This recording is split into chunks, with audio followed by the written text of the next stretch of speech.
شاندەکەی هەرێم لە بەغدان و ئەمڕۆ کاتی دابەشکردنی موچەی مانگی 11 دیاری دەکرێت. پرسی موچەی مانگی 11 موچەخۆر و فەرمانبەرانی هەرێمی کوردستان چەندین ڕۆژە قسە و باسی لەسەر دەکرێت و چاوەڕوانیەکان بەو شێوەیان کە پێش سەری ساڵ موچەی مانگی 11 دابەش بکرێت. ئەمڕۆ سێشەممە 24 کانونی یەکەمە و ماوەی 3 ڕۆژە شاندی دارایی حکوومەتی هەرێم لە بەغدان. شاندەکە کۆبوونەوەی جۆرا و جۆریان لەگەڵ بەرپرسانی دارایی بەغدا کردووە. دوێنێ دوای کۆبوونەوەیان لەگەڵ وەزارەتی دارایی میزان مراجعە و لیستی موچەی مانگی 12یان ڕادستی وەزارەتی دارایی عێراق کردووە.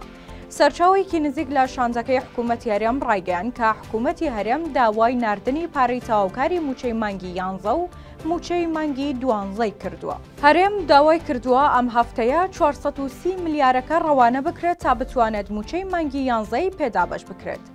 سەرچاوەکە ڕایگەیان بڕیارە ئەمڕۆ تەیب سامی وەزیری دارایی عێراق داواکاریەکانی هەرێم بۆ ناردنی پارەی زیادەی مانگی 11 و موچەی مانگی 12 هەرێم بباتە کۆبوونەوەی ئەنجومەنی وەزیران و بڕیارە تا پێش نیوەڕۆی ئەمڕۆ لە ناو کۆبوونەوەی ئەنجومەنی وەزیران بابەتەکە یەکلای بکرێتەوە.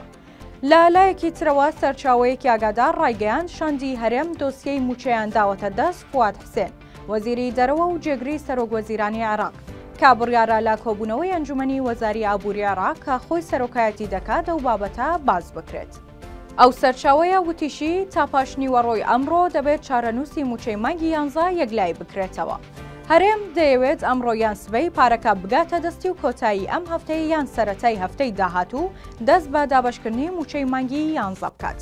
بەپێی زانیاریەکان کاتیوار پێشتریش ئاشکرای کردبوو پێدەچێت بەشێکی موچەی مانگی 11 پێش سەری ساڵ دابەش بکرێت و بەشێک لە موچەی موچەخۆرانیش بکەوێتە دوای سەری ساڵەوە.